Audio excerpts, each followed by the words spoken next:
You ask Tiger to calculate. This deals with finding the midpoint between 2 points. The midpoint between the 2 points is 64.5, -11. Let's solve it step by step. Plot the 2 points and calculate the midpoint using the formula. The coordinates of point 1 are, x1 equals 77, y1 equals -52. The coordinates of point 2 are, x2 equals 52, y2 equals 30. PM represents the midpoint of the 2 points.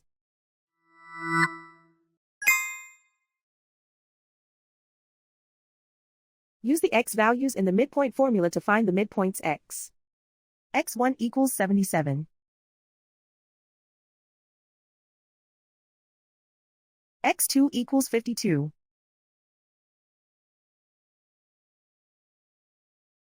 Simplify the arithmetic.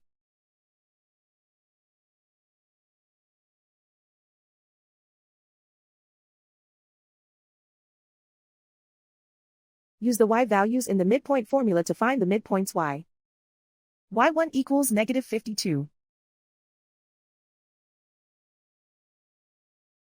y2 equals 30.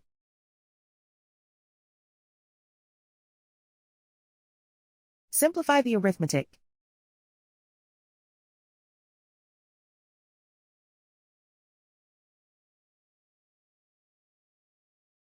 And so, the midpoint is 64.5, -11.